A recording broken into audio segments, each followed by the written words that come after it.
네, 안녕하세요. 단도박 이선생입니다. 오늘의 주제는 조금 예민하죠. 그리고 듣기 거북하신 분이 계실 수도 있을 것 같지만, 오늘의 주제는 권위가 없는 부모, 아들의 도박 중독이 회복하기 어려울 거다라는 말씀을 드립니다. 권위가 뭘까요? 권위, 부모님의 권위. 어차피 이제 저의 그 상담 내용 중에 많은 부분은 부모님과 그 도박을 하는 아들과의 갈등 문제로 많이 말씀을 드리는데요. 도박 중독의 질병적 현상은요, 거짓말을 하고, 그 다음에 원금을 찾으려고 추격 베팅을 하고, 그쵸? 그런 것들이 어떤 생리적인 현상으로 나타나는 증상인데, 그렇지 않은 현상, 이거 외에 추가적인 현상을 보이는 모습들이 있죠. 한 가지 예를 들면, 부모님의 물건, 부모님의 돈을 함부로 훔치거나 부모님의 카드를 사용해서 도박을 하거나 심지어는 부모님이 주무실 때 그쵸? 자동이체를 한다든지 비밀번호를 알아내서 그러면 일단 그 상태를 봤을 때는 어떻게 될까요? 충동이 와서 미쳤다고 생각을 하기가 어려운 부분이기도 하지만 한편으로는 거기까지 인정이 충분히 가능합니다. 그런데 여기까지 난 후의 모습이 권위가 있는 집이냐 없는 집이냐 알 수 있죠.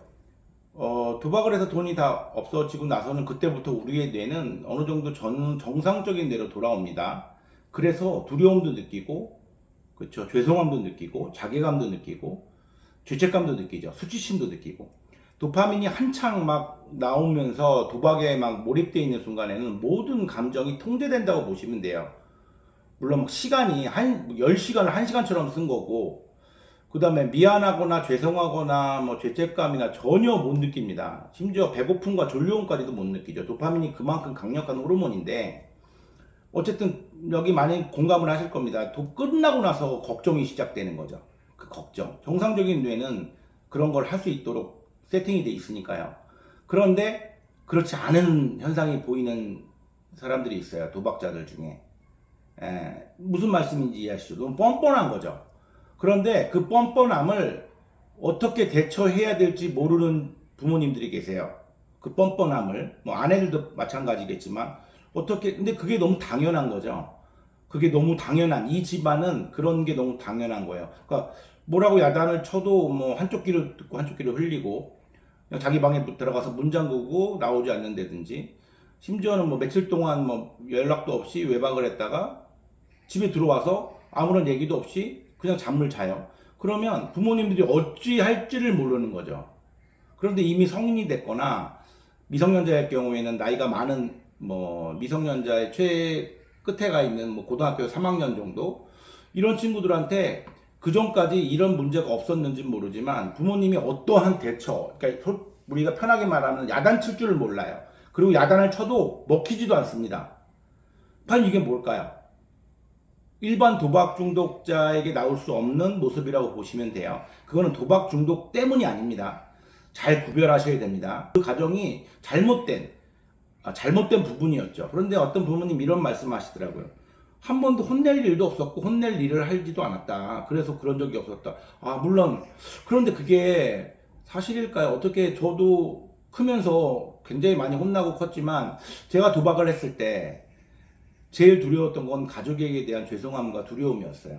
그런데 사채업자나 무슨 조직폭력배가 아니잖아요. 우리 가족은, 우리 부모님은, 우리 형제들은. 하지만 그 미안함이라는 게 있죠. 그게 이제 우리의 인간의 됨됨이고 가장 기본적인 인품인데 그 성품, 인격으로 느껴야 될 부분들을 느끼지 못하는 친구들이 있고요. 가족들이 있습니다.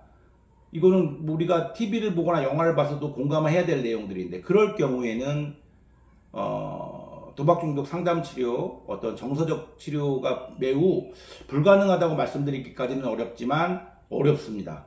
네, 가장 대표적인 거예요. 그래서 요즘에 제가 많이 문의받고 상담했던 내용들이 이런 가정들, 이런 형태에서 부모님들 상담을 많이 하고 있는데 부모님들이 어찌 할 바를 모르는 거예요. 일단 컨트롤도 안 되고 협상도 안 되고 그쵸?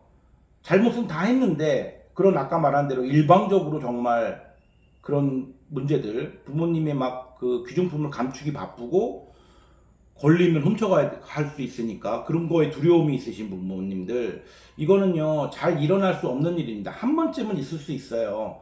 도박 문제가 있는 사람들 경우에는. 그렇지만 그 후에 그들의 태도는 많이 바뀝니다. 어쨌든 본인들이 불편해서 집을 나간다든지 죄송하다고 말씀드리고 그 부분만큼은 안 하려고 한다든지 그 부분에 대해서 되게 미안해서 상담을 신청하게 되든지 그게 계기가 돼서 자기의 어떤 죄책감에. 그런데 지금 저에게 이렇게 되게 힘든 걸 호소하시는 분들은 그 아들이 그거를 죄송하다고 표현도 못하고 부모님은 또 그런 아들의 태도가 이상하다고 생각도 못하고 계세요. 그런데 당연히 그러면은 부모가 어떠한 권위가 없는 거예요.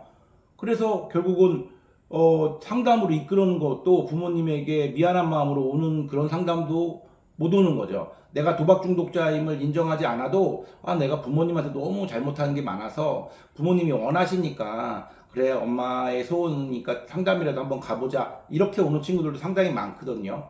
자, 부모님, 그런 부모님들과 그런 가정들은 이 영상을 보시고 느끼셔야 되는데 분명히 성장 과정과 양육 과정에서 문제가 분명히 있습니다.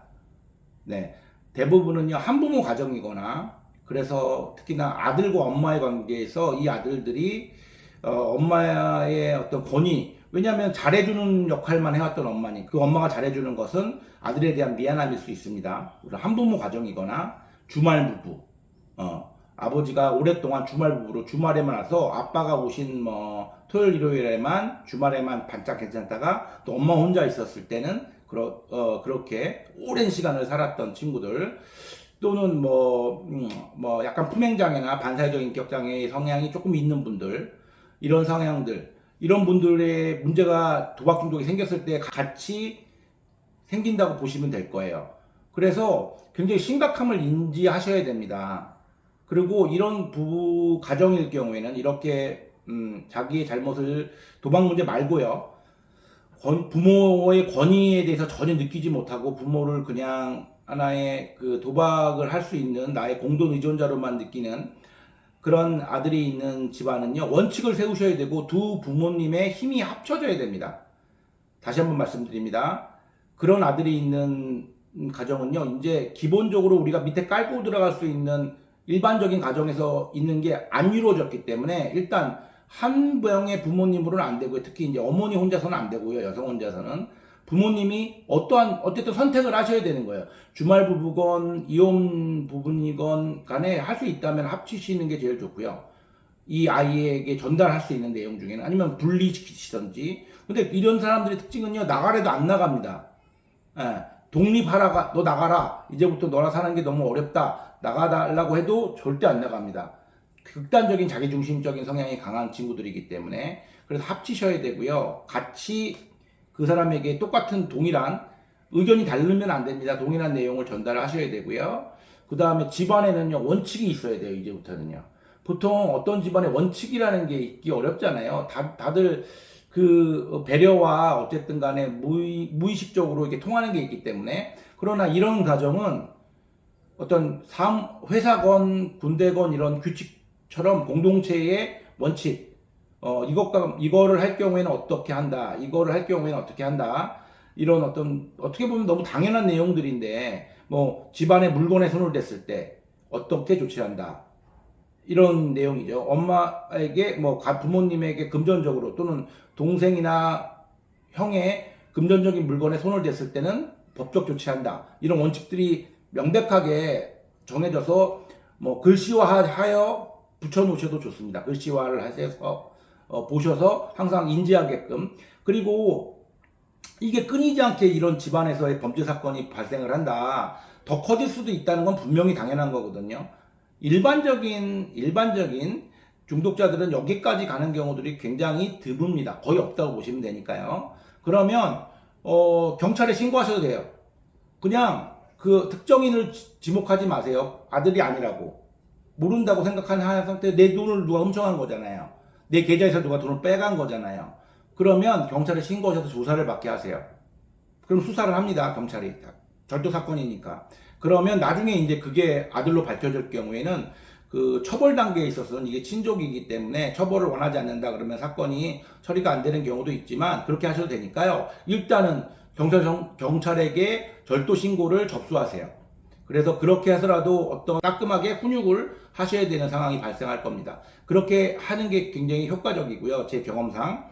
전 그게 원칙이죠. 어떻게 보면. 그렇죠. 뭐 아들이 도박 때문에 돈을 가져갔다라고 할 수 있겠지만 의심만 되실 경우에는 경찰에 신고를 하시면 우리나라 경찰은 그것이 접수를 합니다. 자, 다시 원점으로 돌아가서 이 도박 중독은 참 어려운 이유가 뭐냐면 이 도박 중독은 질병이기 때문에 어떠한 사람한테도 다 걸릴 수 있어요. 그렇기 때문에 이렇게 우리 가정이 그동안 살아오는 과정 중에서 되게 취약했던 부분, 덮어왔던 부분, 신경 쓰지 않았던 부분들이 이 도박 중독으로 인하여 더불어서 밝혀지는 경우들이 상당히 많습니다. 그리고 이게 어려운 이유가 또 뭐냐? 대부분 그 권위가 없는 부모님들은요, 뭐 좋은 훈육 방법을 택하기 위해서 그렇게 어떤 상과 벌을 주지 않았던 그렇게 말씀들을 하시는 경우들이 꽤 있지만 제 경험상으로는 그 분이 갖고 있는 성품이 그렇게 착하신 거예요. 타고난 성품이 야단치는 게 불편하고 큰 소리 내거나 이렇게 혼내는 게 불편하고 잘해주는 게 더 익숙하신 분들이에요. 이렇게 보면 집안 내력이. 그래서 자, 어머니 이제부터 이렇게 조금은 냉정한 사랑을 하셔야 됩니다. 어머니 냉정한 사랑이요. 그렇게 딱 단호하게 저희는 단호함도 교육을 하거든요. 그러니까 단호한 부분이라는 뜻과 그 전달을 하면 못해요. 되게 하기를 힘들어합니다. 그것이 본질이라는 거죠. 그래서 되게 어렵겠죠. 내가 갖고 태어난 나의 성품을 다시 조절하려니까 나이가 꽤 드셨는데 그래서 매우 어려운 부분이니까요. 어쨌든 혼자서 이런 상황에 처해 있는 분들이 계시다면 절대 아들이 도박 중독을 혼자 고치지 못하는 것처럼 부모님도 이것은 혼자서 아무리 좋게 생각하고 좋은 게 좋은 거다. 그리고 마음을 인내하자 해도 상황은 절대 바뀌지 않고 더 나빠지니 최대한 주변에 빨리 알리시고 본인도 전문기관의 전문 상담사에게 이 어려움을 말씀하시고 도움을 요청하시기를 부탁드립니다. 네, 영상 마치겠습니다.